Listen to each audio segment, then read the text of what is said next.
हिमालय की वादियों में एक छोटा सा राज्य कुसुमपुर था, जहाँ राजा विक्रम और रानी सुमन रहते थे। रानी गर्भवती थी और पूरा राज्य उनके होने वाले बच्चे के इंतजार में खुशी से झूम रहा था। लेकिन राज्य में एक रहस्यमय तांत्रिक कालिका अपने काले जादू के साथ कुछ बुरा करने का सोच रहा था। महाराज, इस बार मेरा मन बहुत ही बेचैन है। हमारे 3 पुत्र ऐसे ही मर गए। पता नहीं, कुछ महीने तो सब अच्छा रहता है, लेकिन उसके बाद ऐसा क्या होता है कि बच्चा मर जाता है। मुझे लगता है कोई अनहोनी होने वाली है। क्या तुम्हें भी ऐसा महसूस हो रहा है? महारानी सुमन, तुम चिंता मत करो। तुम्हारा ये बेचैन मन शायद माँ बनने की उलझन है, इसीलिए तुम्हें ये सब लग रहा है। महाराज, लेकिन मैं अपने इस बच्चे को नहीं खोना चाहती। ठीक है महारानी, मैंने सारे राज्य में सैनिक तैनात कर दिए हैं। कोई तुम्हें या हमारे बच्चे को नुकसान नहीं पहुंचा सकता। इतनी कड़ी सुरक्षा की गई है कि परिंदा भी राजमहल में पर नहीं मार सकता। लेकिन राजा के वचन टूटे थे, क्योंकि उस रात कालिका ने अपनी गुप्त गुफा में एक जादुई गुड़िया बनाई। मैं राजा विक्रम की कोई भी संतान को नहीं होने दूंगा।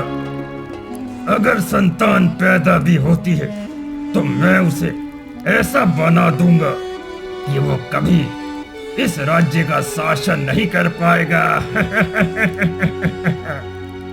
यह गुड़िया साधारण नहीं थी। कालिका ने अपनी तंत्र विद्या से ऐसे बनाया था जिससे रानी के बच्चे को हमेशा के लिए बदल देता। कालिका ने उस गुड़िया को रानी के महल में पहुंचाने का फैसला किया।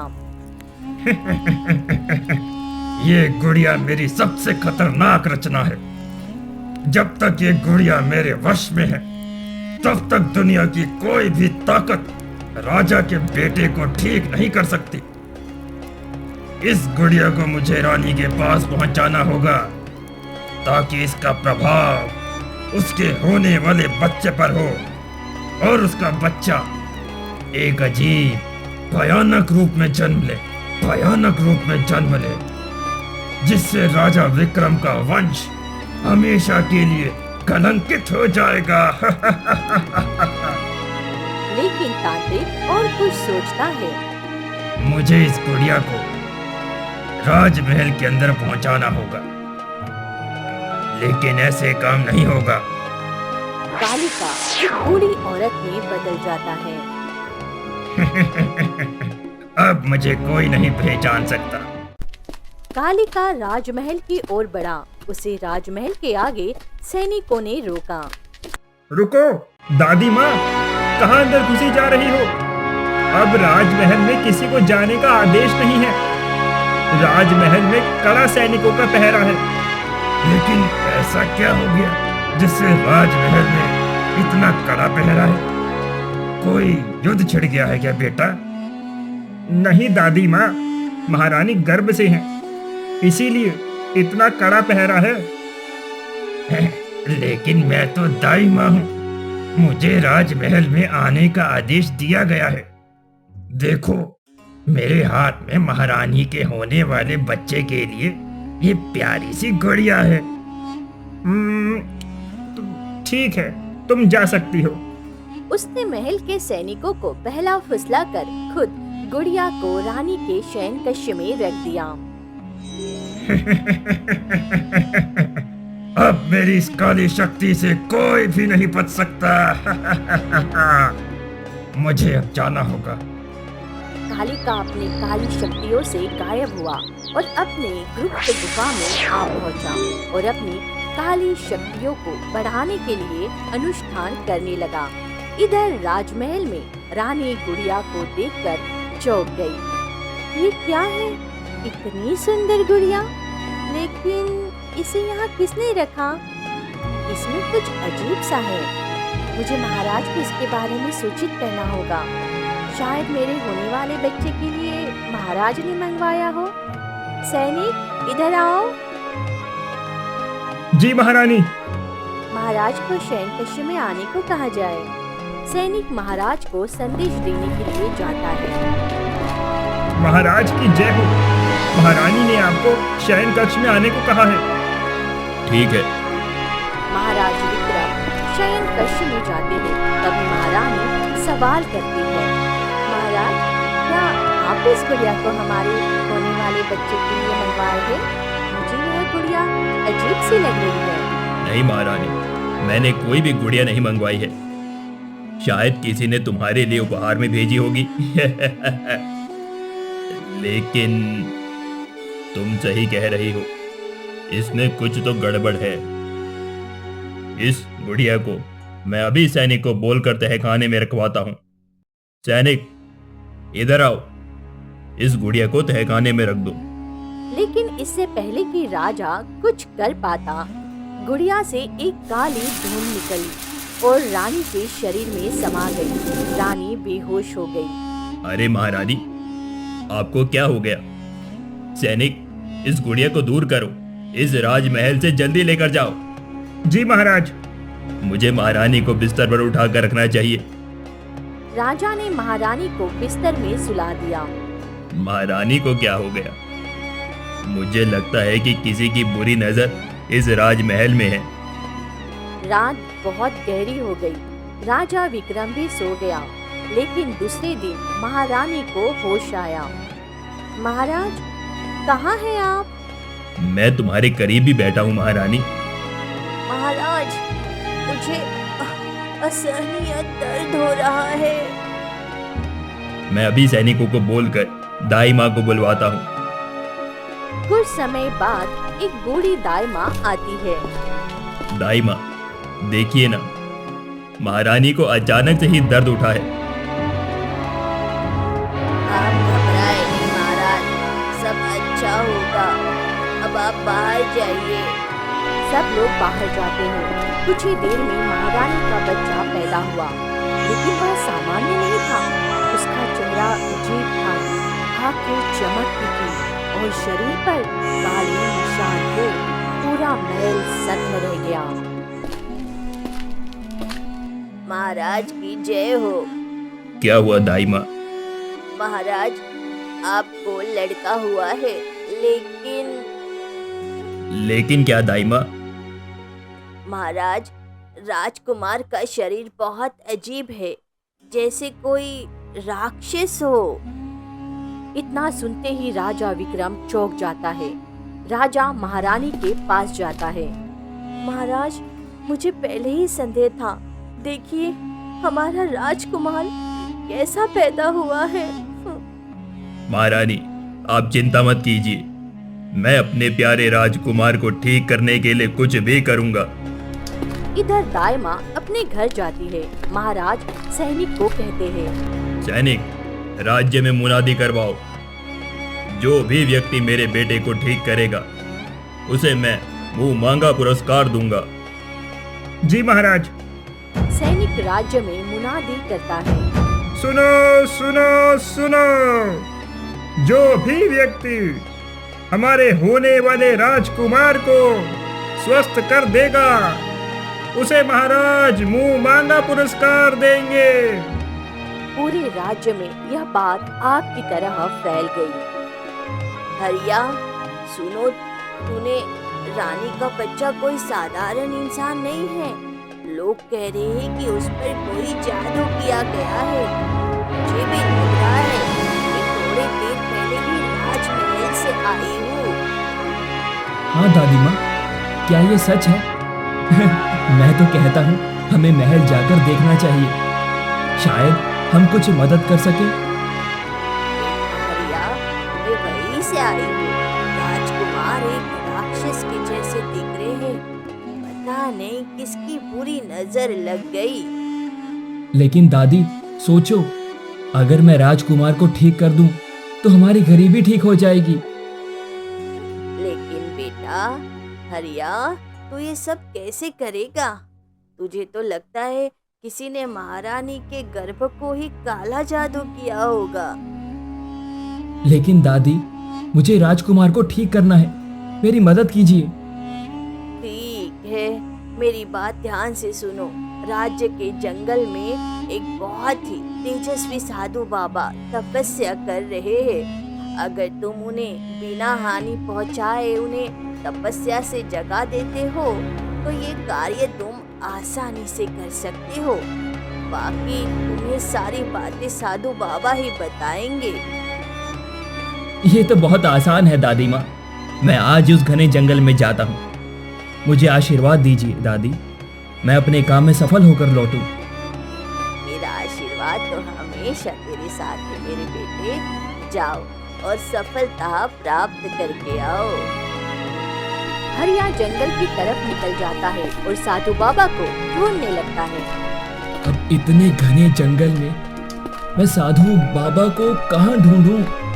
लेकिन मुझे किसी भी हाल में साधु बाबा को ढूंढना ही होगा। हरिया जंगल पहाड़ सब ढूंढता है लेकिन उसे साधु बाबा का कोई पता नहीं मिलता। इतने घने जंगल में साधु बाबा को कहाँ ढूंढूं मैं? मुझे लगता है खाली हाथ ही लौटना पड़ेगा। तभी जंगल में एक शेर की आवाज आई। अरे जंगल में शेर आ गया, मुझे भागना चाहिए।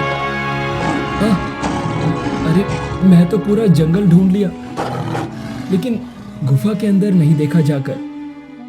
अभी जाकर देखता हूँ। हरिया पास ही एक गुफा में जाता है। वही साधु बाबा तपस्या में लीन थे। अरे ये रहे साधु बाबा। मुझे दादी की बात को ध्यान में रखना चाहिए। हरिया बिना हानि पहुंचाए साधु बाबा को तपस्या से जगा देता है। साधु बाबा को मेरा प्रणाम। बाबा मेरा नाम हरिया है, मैं पास के राज्य से आया हूँ। क्या बात है बेटा, तुम बहुत ही परेशान नजर आ रहे हो। हाँ बाबा, हमारे राज्य में बहुत ही अनोखी घटना घटी है। मैं आपसे सहायता मांगने आया हूँ। लेकिन बेटा ऐसा क्या हुआ है, मुझे विस्तार से बताओ। बाबा, हमारे राज्य के राजा विक्रम और महारानी सुमन को एक शिशु पैदा हुआ, लेकिन वो एक राक्षस जैसा नजर आ रहा है। मुझे राजकुमार को ठीक करना है, मेरी सहायता कीजिए। मुझे अपने तपोबल से देखना होगा कि इसका क्या अतीत है। साधु बाबा ध्यान मग्न होते हैं जिससे उनके चेहरे पर अलग सी भाव दिगमाए नजर आती है। कुछ देर बाद आँख खोलते हैं। कालिका का काला जादू। काला जादू? काला जादू। कालिका बहुत ही शक्तिशाली है। उसने तांत्रिक अनुष्ठान करके बहुत सी काली शक्तियों का स्वामी बन चुका है वो। बाबा, क्या आप इसे जानते हैं? हाँ, मैं कालिका को बचपन से ही जानता हूँ। वो कैसे बाबा? हम दोनों ने एक ही गुरुकुल से शिक्षा प्राप्त की है, लेकिन कालिका बचपन से ही हिंसक था। किसी भी जीव जंतु को हानि पहुंचाना उसके लिए आम बात थी। एक दिन कालिका तालाब के किनारे बैठा था और मछलियों को मार रहा था। फिर क्या हुआ बाबा? तभी हमारे गुरु आए और कालिका की ऐसी हरकतें देखते हुए गुरुदेव ने कालिका को गुरुकुल से बाहर निकाल दिया। उसके बाद क्या हुआ बाबा? कालिका बहुत आवेश में आया और गरजते हुए बोला, मुझे आप लोगों ने इस गुरुकुल से निकाला। एक दिन मैं इस दुनिया का सबसे बड़ा तांत्रिक बनूंगा और पूरी दुनिया मेरी मुट्ठी में होगी। अब कालिका बहुत ही ज्यादा शक्तिशाली हो चुका है। वो राजा के बेटे की बलि देकर असुर से अमरता प्राप्त करने वाला है। लेकिन बाबा, इसको कैसे रोका जाए? आप मेरा मार्गदर्शन करें। तुम्हें किसी भी हालत में कालिका ने जो काली शक्ति वाली गुड़िया बनाई है उसे नष्ट करना होगा, तभी तुम उसे रोक सकते हो। लेकिन बाबा, मैं ये सब करूंगा कैसे? मुझे कोई शक्ति दीजिए जिससे मैं कालिका का सामना कर सकूं। समय आने पर मैं तुम्हें जरूर बताऊंगा, अभी तुम जा सकते हो। प्रणाम साधु बाबा। हरिया घर पहुंचता है और सारी बातें अपनी दादी को विस्तार से बताता है। दादी, कालिका नाम का एक तांत्रिक है जो राजा विक्रम की संतान की बलि देकर अमरता प्राप्त करना चाहता है। होगा या बाबा ने कुछ उपाय बताया होगा। हाँ दादी, लेकिन जब समय आएगा तो मुझे सारी बातें बताने वाली हैं। बेटा, ये कोई साधारण बात नहीं है। मैंने भी सुना है कि एक तांत्रिक इस शिशु के पीछे है। अगर मुझे वह मिल जाए तो मैं उसे वही ढेर कर दूं। लेकिन कोई बात नहीं, साधु बाबा पर विश्वास रखो, समय आने पर जरूर मदद करेंगे। हाँ दादी। एक रात दाई माँ गुप्त रूप से महल जा रही थी। तभी उनकी नजर कालिका पर पड़ी, जो छिपकर महल की ओर जा रही थी। दाई माँ ने उसे पहचान लिया। अरे रुको, तू कौन हो? इतनी रात में राजमहल की ओर क्यों जा रहे हो? मैंने तुझे देख लिया, रुक जाओ, नहीं तो मैं सैनिकों को बुला लूंगी। कालिका ठहाका मारते हुए, बूढ़ी, तूने मुझे देख लिया, लेकिन अब तो इस रहस्य को किसी को बता नहीं पाएगी। कालिका ने अपना त्रिशूल उठाकर दादी पर वार करता है, जिससे दाई माँ मर जाती है। लेकिन हरिया ने दूर से ये सब देख लिया। उसका दिल गुस्से और दुख से भर गया। नहीं, तुमने मेरी दादी को क्यों मारा? रुक जाओ, नहीं तो अंजाम बुरा होगा। कालिका ने हरिया को देखा और अपनी काली शक्तियों से गायब हो गया। रुको, रुको! अरे नहीं, दादी माँ, दादी माँ, तुम्हें क्या हुआ? उठो दादी माँ, तुम्हारे सिवा मेरा इस दुनिया में कोई नहीं है। दादी माँ, उठो दादी माँ। उसने ठान लिया कि वह अपनी दादी का बदला लेगा और रानी के बच्चे को ठीक करेगा। आंसुओं के साथ आसमान की ओर देखते हुए, मैं आपकी कसम खाता हूँ कि मैं उस कालिका को खत्म करके राज्य पर वापस लौटूंगा, उसका आतंक मिटा दूंगा। मैं राजा रानी के बच्चे को बचाऊंगा, चाहे इसके लिए मुझे कुछ भी करना पड़े। हरिया ने अपनी दादी का अंतिम संस्कार किया और घर में आकर चुपचाप बैठ गया और सोचने लगा। मुझे अब साधु बाबा की मदद लेनी ही होगी। लगता है वो मंदिर में आ गए होंगे, मुझे जाना चाहिए। हरिया गांव में पुराने मंदिर के पास गया। वहाँ साधु बाबा ध्यान मग्न थे। साधु बाबा की जय हो। बाबा, मुझे आपकी मदद की बहुत जरूरत है। कालिका ने मेरी दादी को मार दिया। ये तो बहुत गलत हुआ। लग रहा है कालिका अब इस राज्य में दहशत का मंजर लाने वाला है। इससे पहले ही उसे रोकना होगा। लेकिन इसे कैसे रोका जाए बाबा? साधु ने उसे बताया। मेरी बात ध्यान से सुनो। कालिका की जादुई गुड़िया को नष्ट करना होगा, जिसे उसने अपनी सारी शक्तियों से एकत्रित करके बनाया था। अगर वो गुड़िया टूट जाए तो कालिका के प्रकोप से हमेशा के लिए हम बच जाएंगे। और इसके लिए उसे खास तावीज चाहिए, जो केवल हिमालय के सबसे ऊंची चोटी पर मिलता है। वहां की एक गुफा में वो अभिमंत्रित तावीज है। कहा जाता है कि वो भगवान विष्णु का प्रसाद है, जो मेरे गुरु को मिला था। तुम्हें उसे लाना होगा। मैं कालिका को समाप्त करने के लिए कुछ भी कर सकता हूँ। हरिया हिमालय की ओर निकल पड़ता है और 5 दिन पैदल चलते चलते वह गुफा के पास पहुंच जाता है। ये तावीज मेरे हाथ में है। अब मैं उस तांत्रिक का अंत करूंगा। लेकिन क्या मैं वाकई इतना ताकतवर हूँ? नहीं, मुझे अपने ऊपर विश्वास रखना चाहिए। मुझे अब जल्दी ही राज्य की ओर प्रस्थान करना होगा। हरिया वापस लौटा और कालिका के गुप्त गुफा में साधु बाबा के कहने पर घुस गया। वहाँ उसने देखा कि कालिका एक और जादुई गुड़िया बना रहा था। हरिया ने ताबीज का इस्तेमाल किया और गुड़िया को नष्ट कर दिया। कालिका गुस्से में चीखने लगी। ए धूर्त लड़के, तूने मेरी सबसे कीमती रचना नष्ट कर दी। अब मैं तुझे जिंदा नहीं छोड़ूंगा। तूने मेरी दादी को मारा और रानी के बच्चे को श्रापित किया। आज तेरा अंत होगा कालिका। एक भयंकर युद्ध हुआ। हरिया ने साधु के दिए मंत्रों और ताबीजों की शक्तियों से कालिका को हरा दिया। कालिका की हार के साथ उसका जादू टूट गया। उधर राजमहल में रानी का बच्चा सामान्य हो गया और उसका चेहरा सुंदर और स्वस्थ दिखने लगा। महाराज देखो, हमारा राजकुमार कितना सुंदर दिख रहा है ना। तभी साधु महाराज राजमहल में पहुंचता है। महाराज, अब इस राज्य में शांति का आगमन होगा। लेकिन साधु बाबा, क्या हुआ था? हमारे राज्य में किसकी नजर लग गई थी? महाराज, कालिका नामक एक तांत्रिक था जिसने राज्य में उधम मचा कर रखा हुआ था। लेकिन आपके राज्य के ही एक युवक ने कालिका को खत्म कर दिया। तभी हरियार राजमहल पहुंचता है। महाराज की जय हो। मैंने कालिका तांत्रिक को समाप्त कर दिया है। अब इस राज्य में कोई भी विपदा नहीं आएगी। हरिया, तुमने हमारे बच्चे को नया जीवन दिया। हम तुम्हारे हमेशा ऋणी रहेंगे। तुमने न केवल हमारे बच्चे को बचाया है, बल्कि पूरे राज्य को एक भयानक तांत्रिक से मुक्त किया है। आज से तुम हमारे परिवार का ही हिस्सा हो।